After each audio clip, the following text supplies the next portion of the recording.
स्वागत है आप सभी का इस जादुई बगिया में, जहां सूरज की रोशनी पत्तियों के बीच से झांकती है और फूल खिलते हैं। यह है किप, एक प्यारा सा कैटरपिलर जो हमेशा जिज्ञासु रहता है। किप को पत्तियों पर रेंगना, हर फूल की खुशबू लेना और बगिया के हर कोने में घूमना बहुत पसंद था। लेकिन किप दूसरे कैटरपिलर से थोड़ा अलग था। उसके शरीर पर 5 पट्टियां थीं, जबकि बाकी सभी के पास 6 थीं।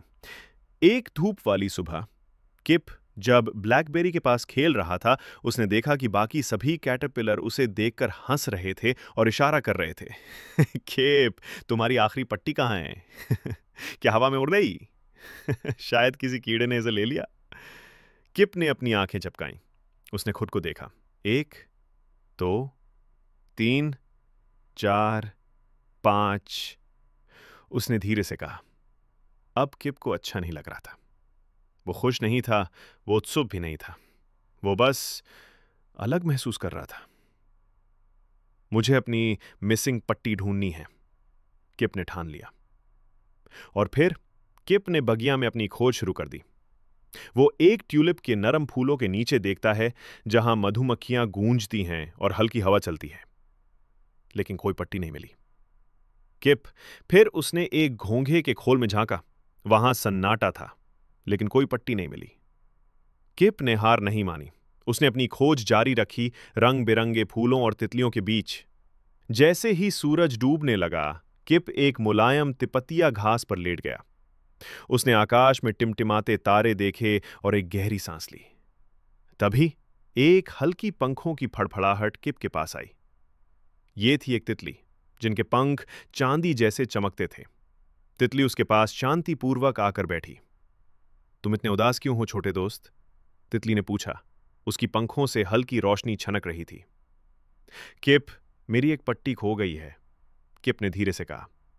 बाकी सभी के पास 6 पट्टियां हैं और मेरी पास सिर्फ 5 है। तितली ने हल्का सा मुस्कुराया और अपनी चमचमाती पंखों के साथ बोली, मैं भी कभी एक कैटरपिलर थी, पर जब मैंने खुद को बदला तो मेरे पास ऐसे पंख थे जो किसी और के पास नहीं थे। कभी कभी जो हमें अलग बनाता है, वही हमें खास भी बनाता है। किप ने अपनी आंखें खोलीं और एक गरम एहसास उसके दिल में उमड़ा। शायद 5 पट्टियां बस ठीक हैं, किप ने मुस्कुराते हुए कहा। नरेटर्स रात किप ने अपनी सिल्क से बनी कोकून में खुद को लपेट लिया। वो आराम से लेट गया, सुरक्षित और शांतिपूर्वक। और जैसे ही वो सोने लगा, उसने सुंदर पंखों का सपना देखा जो सूरज की रोशनी जैसे चमकते थे। दिन बीते, बगिया में शांति थी। फिर एक उजली सुबह आई, कोकून हिलने लगा और किप निकला। अब एक खूबसूरत तितली बन चुका था। उसके पंख थे नीले, हरे और सोने की झलक के साथ। गायब हुआ वो कैटरपिलर और अब था किप, एक सुंदर तितली। देखो किप, वो कितना सुंदर है। वो उड़ रहा है। किप आकाश में उड़ता गया, फूलों के बीच लहराते हुए, सूरज की रोशनी में झूमते हुए। वो अब स्वतंत्र था, वो अब सुंदर था। और अब उसे समझ में आ गया था कि उसकी 5 पट्टियां ही वो सब थीं जो उसे चाहिए थीं। क्योंकि कभी कभी जो हमें अलग बनाता है, वही हमें उड़ने की शक्ति भी देता है। दी एंड। अगर आपको यह कहानी पसंद आई हो तो कृपया लाइक, शेयर और सब्सक्राइब करना ना भूलें। फिर मिलते हैं और भी जादुई कहानियों के साथ।